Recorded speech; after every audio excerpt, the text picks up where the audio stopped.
ओम शांति। सभी भाई बहनों को आज बाबा के मधुर महावाक्य हैं 27/4/24 प्रातः मुरली। ओम शांति। बाप दादा मधुबन। बाबा बोले, मीठे बच्चे, तुम आए हो बाप से हेल्थ, वेल्थ, हैप्पीनेस का वर्षा लेने। ईश्वरी मत पर चलने से ही बाप का वर्षा मिलता है। प्रश्न है, बाप ने सभी बच्चों को विकल्प जीत बनने की युक्ति कौन सी बताई है? उत्तर में बाबा ने बताया है, विकल्प जीत बनने के लिए अपने को आत्मा समझ भाई भाई की दृष्टि से देखो। शरीर को देखने से विकल्प आते हैं, इसलिए भ्रकुटी में आत्मा भाई को देखो। पावन बनना है तो ये दृष्टि पक्की करो। निरंतर पतित पावन बाप को याद करो। याद से ही कट निकलती जाएगी, खुशी का पारा चढ़ेगा और विकल्पों पर विजय प्राप्त कर लेंगे। ओम शांति। शिव भगवान वाच। अपने शालिग्रामों प्रति शिव भगवान वाच है तो जरूर शरीर होगा, तब तो वाच होगा। बोलने के लिए मुख जरूर चाहिए, तो सुनने वालों को भी कान जरूर चाहिए। आत्मा को कान मुख चाहिए। अभी तुम बच्चों को ईश्वरी मत मिल रही है, जिसको राम मत कहा जाता है। दूसरे फिर है रावण मत, ईश्वरी मत और आसुरी मत। ईश्वरी मत आधा कल्प चलती है। बाप ईश्वरी मत देकर तुमको देवता बनाते हैं। फिर सतयुग त्रेता में वही मत चलती है। वहाँ जन्म भी थोड़े हैं क्योंकि योगी लोग हैं। और द्वापर कलयुग में है रावण मत। यहाँ जन्म भी बहुत हैं क्योंकि भोगी लोग हैं, इसलिए आयु भी कम होती है। बहुत संप्रदाय हो जाती हैं और बहुत दुखी होते हैं। राम मत वाले फिर रावण मत से मिल जाते हैं, तो सारी दुनिया की रावण मत हो जाती है। फिर बाप आकर सबको राम मत देते हैं। सतयुग में है राम मत, ईश्वरी मत, उसको कहा जाता है स्वर्ग। ईश्वरी मत मिलने से स्वर्ग की स्थापना हो जाती है आधा कल्प के लिए। वह जब पूरी होती है तो रावण राज्य शुरू हो जाता है। इसको कहा जाता है आसुरी मत। अब अपने से पूछो, हम आसुरी मत से क्या करते, ईश्वरी मत से क्या कर रहे हैं? आगे जैसे कि नरकवासी थे फिर स्वर्गवासी बनते हैं शिवालय में। सतयुग त्रेता को शिवालय कहा जाता है। जिस नाम की स्थापना होती है तो जरूर उनका नाम भी रखेंगे, तो वह है शिवालय, जहाँ देवता रहते हैं। रचयिता वह भी तुमको ये बातें समझा रहे हैं। क्या रचते हैं वह भी तुम बच्चे समझते हो। सारी दुनिया इस समय उनको बुलाती है, हे पतित पावन या हे लिबरेटर, रावण के राज्य से व दुख से छुड़ाने वाले। अभी तुमको सुख का मालूम पड़ा है, तब इसको दुख समझते हो, नहीं तो कई इसको दुख थोड़े ही समझते हैं। जैसे बाप नॉलेजफुल है, मनुष्य सृष्टि का बीज रूप है, तुम भी नॉलेजफुल बनते हो। बीज में झाड़ की नॉलेज होती है ना, परंतु वह है जड़। अगर चैतन्य होता तो बता देता। तुम चैतन्य झाड़ के हो, इसलिए झाड़ को भी जानते हो। बाप को कहा जाता है मनुष्य सृष्टि का बीज रूप, सच्चित आनंद स्वरूप। इस झाड़ की उत्पत्ति और पालना कैसे होती है ये कोई नहीं जानती। ऐसे नहीं नया झाड़ उत्पन्न होता है, ये भी बाप ने समझाया है। पुराने झाड़ वाले मनुष्य बुलाते हैं कि आकर रावण से लिबरेट करो, क्योंकि इस समय रावण राज्य है। मनुष्य तो ना रचयिता को ना रचना को जानते, खुद बाप बतला रहे हैं, मैं एक ही बार हेवन बनाता हूँ, हेवन के बाद फिर हेल बनता है। रावण के आने से वाम मार्ग में चले जाते हैं। सतयुग में हेल्थ, वेल्थ, हैप्पीनेस सब है।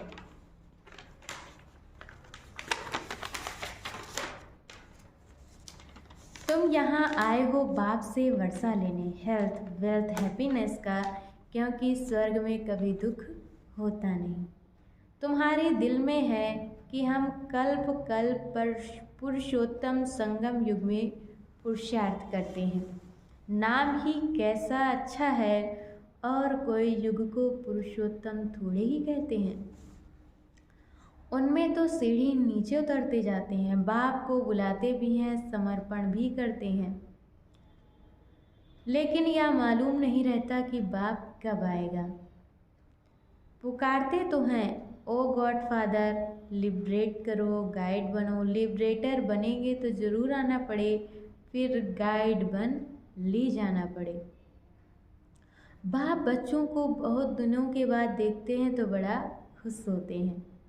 वाह है हद का बाप, ये है बेहद का बाप। बाबा क्रिएटर है, रच करके फिर उनकी पालना भी करते हैं। पुनर्जन्म तो लेना पड़ता है, किसको 10 किसको 12 बच्चे होते हैं, परंतु वह सब हैं हद के सुख। जो काग विष्ठा समान है, तमो प्रधान बन जाते हैं। तमो प्रधान में सुख बहुत थोड़ा है, तुम सतो प्रधान बनते हो तो बहुत सुख होता है। सतो प्रधान बनने की युक्ति बाप आकर बताते हैं। बाप को ऑलमाइटी अथॉरिटी कहा जाता है।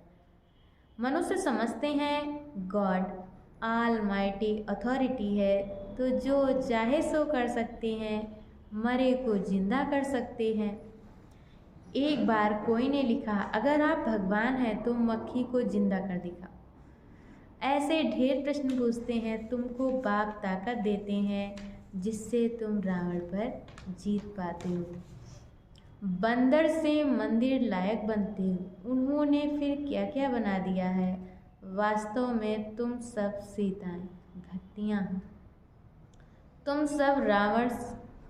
तुम सबको रावण से छुड़ाया है।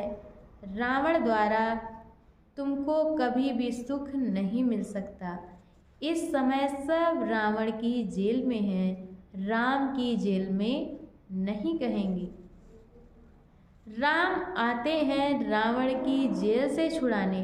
रावण 10 सिर वाला बनाते हैं, उनको 20 भुजाएं दिखाई हैं। बाप ने समझाया है कि 5 विकार पुरुष में, 5 विकार स्त्री में है। उनको कहते हैं रावण राज्य। वह 5 विकारी रूपी माया का राज्य। ऐसे नहीं कहेंगे इनके पास बहुत माया है, माया का नशा चढ़ा हुआ है। नहीं, धन को माया नहीं कहेंगे। धन को संपत्ति कहा जाता है। तुम बच्चों को संपत्ति आदि बहुत मिलती है, तुमको कुछ भी मांगने की दरकार नहीं, क्योंकि ये तो पढ़ाई है। पढ़ाई में मांगना होता है क्या? टीचर जो पढ़ाएंगे वह स्टूडेंट पढ़ेंगे। जितना जो पढ़ेंगे उतना पाएंगे। मांगने की बात नहीं, इसमें पवित्रता भी चाहिए। एक अक्षर की भी वैल्यू देखो कितनी है। पद्मा पदम। बाप को पहचानो, याद करो, बाप ने पहचान दी है। जैसे आत्मा बिंदी है, वैसे मैं भी आत्मा बिंदी हूँ। वह तो एवर पवित्र है। शांति, ज्ञान, पवित्रता का सागर है। एक ही महिमा है। सबका पोजीशन अपना अपना होता है। नाटक भी बनाया है कण कण में भगवान। जिन्होंने नाटक देखा होगा वह जानते होंगे। जो महावीर बच्चे हैं उनको तो बाबा कहते हैं, तुम भल कहाँ भी जाओ, सिर्फ साक्षी हो, देखना चाहिए। अभी तुम बच्चे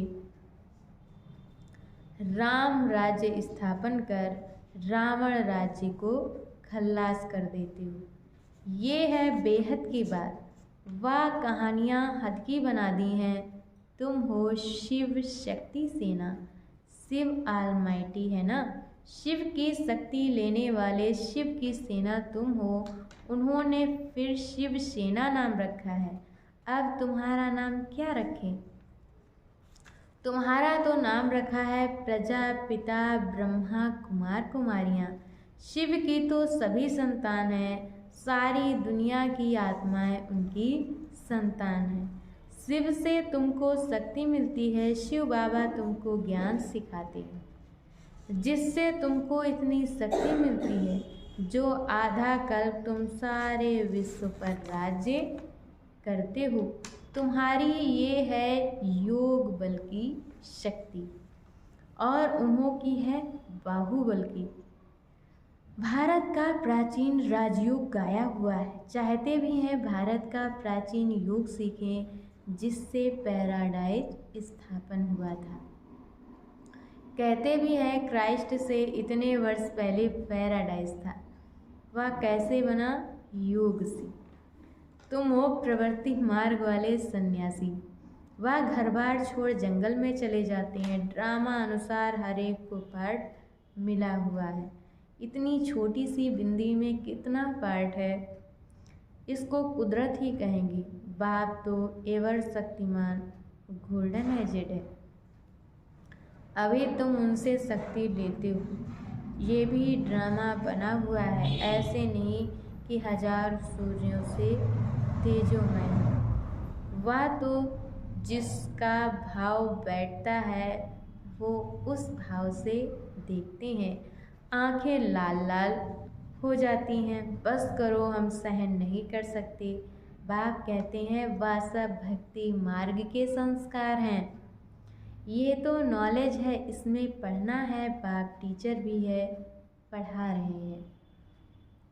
हमको कहते हैं तुमको तमो प्रधान से सतो प्रधान बनना है। बाबा ने समझाया है हियर नो इविल।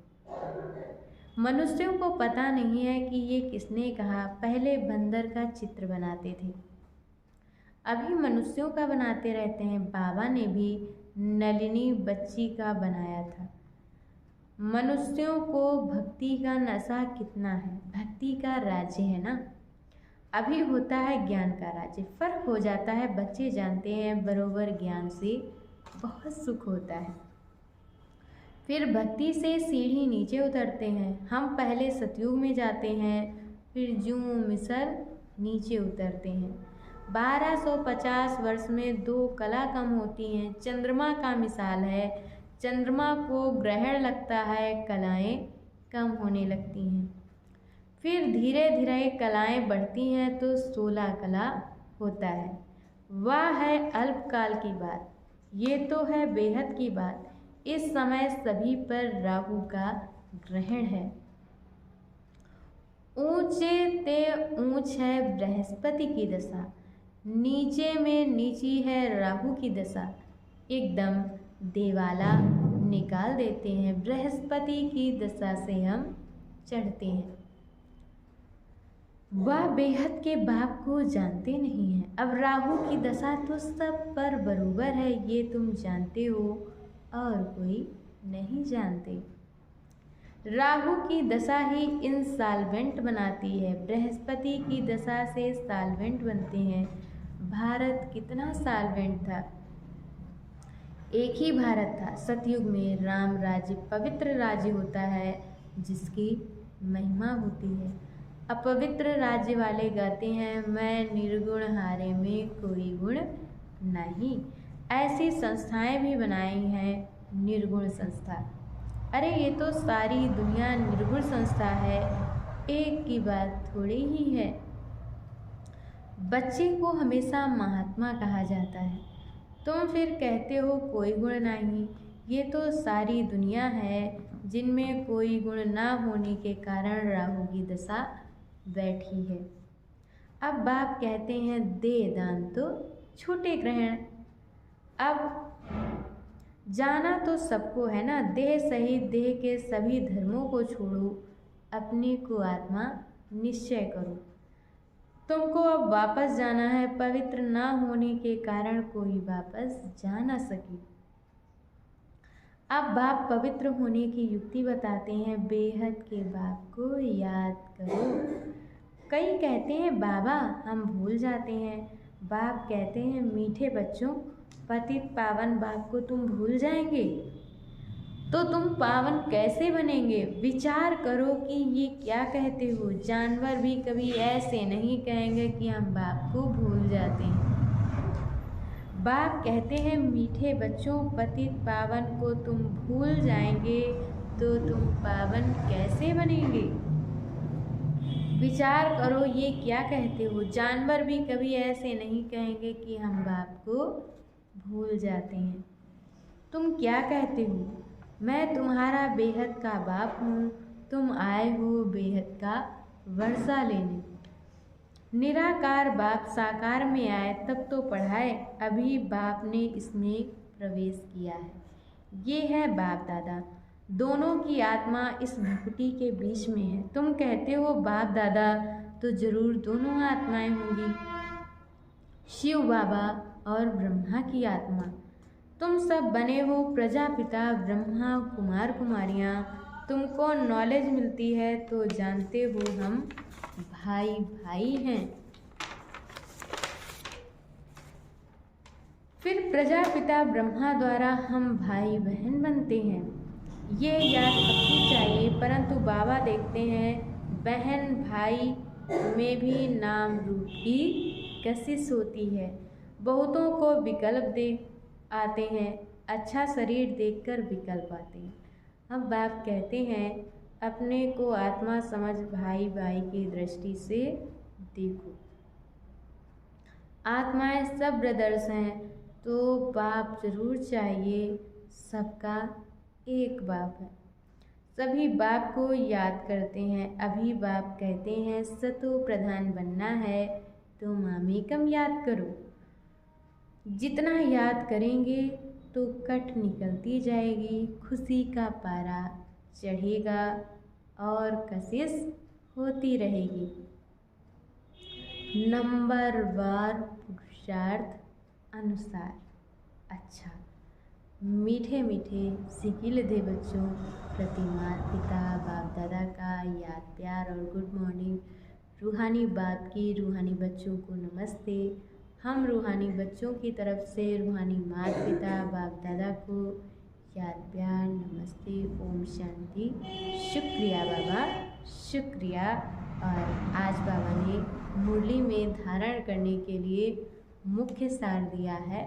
पहला पॉइंट, पढ़ाई पर पूरा ध्यान देकर स्वयं को संपत्तिवान बनाना है, कुछ भी मांगना नहीं है।